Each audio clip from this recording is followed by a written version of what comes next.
Na segunda matéria especial sobre Alfredo Gomes, primeiro vencedor da corrida de São Silvestre, vamos conhecer um pouco mais da história dessa verdadeira lenda do atletismo brasileiro. A reportagem é de Adriano Dolfi. Ele nasceu no dia 16 de janeiro de 1899 na cidade de São Paulo. Futebol foi o primeiro esporte na vida de Alfredo Gomes. Começou com futebol, inclusive ele tinha uma agremiação no próprio Tatuapé, que era o Guarani do Tatuapé, e que na época usava um espaço que era lá na fazendinha onde é o Corinthians hoje. Onde é o Corinthians hoje. Isso.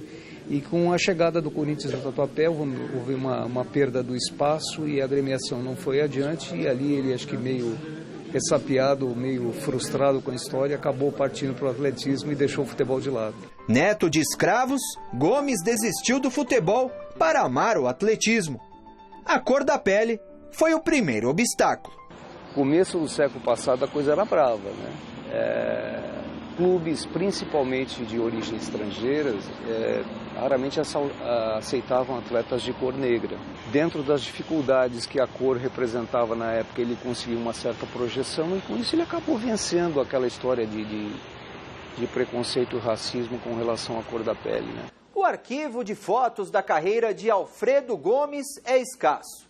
As poucas fotos existentes estão guardadas com carinho por aqui, no arquivo do jornal A Gazeta Esportiva.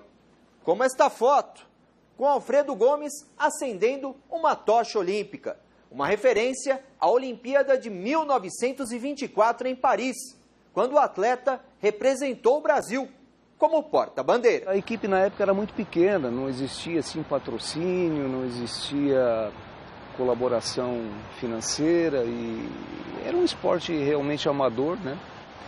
E diante disso, talvez pelo destaque dele na época, nos anos 20, ele foi convidado para ser o porta-bandeiras do Brasil, da equipe brasileira, que era muito pequena. Este foi o broche utilizado na Olimpíada em Paris.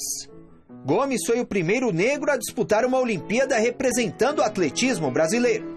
Alfredo Gomes já era o recordista brasileiro dos 10 mil metros. A vitória na São Silvestre de 1925 aumentou a sua popularidade e sua importância no atletismo brasileiro. Ele praticamente ganhou tudo nos anos 20 até o finalzinho dos anos 20 para os anos 30. E dentre as maiores conquistas, a primeira São Silvestre em 1925, que acabou tornando o nome dele assim, muito conhecido no Brasil todo, né? E fez com que isso atraísse muitos atletas. Ele teve assim uma posição muito importante no crescimento do atletismo brasileiro da época. A influência de Gomes foi fundamental ainda para trazer outros atletas do exterior, como o italiano Heitor Blasi, que venceu as edições de 1927 e 1929 da São Silvestre. Com a história da permanência dele em Paris, em 24, ele fez muitos amigos estrangeiros, né? Dentre eles o Heitor Blasi. E apesar das dificuldades de comunicação da época, né, diferentemente de hoje, que você acessa o mundo inteiro através do celular, eles continuaram mantendo um relacionamento de amizade e a convite do meu avô ele veio para o Brasil. Conheceu o Brasil e gostou, acabou ficando aqui, também foi apadrinhado pelo Espéria e competiu pela São Silvestre e foi campeão por 2 vezes. Alfredo Gomes jamais abandonou o Clube do Coração. No próximo episódio, o legado de suas conquistas para o Clube Espéria.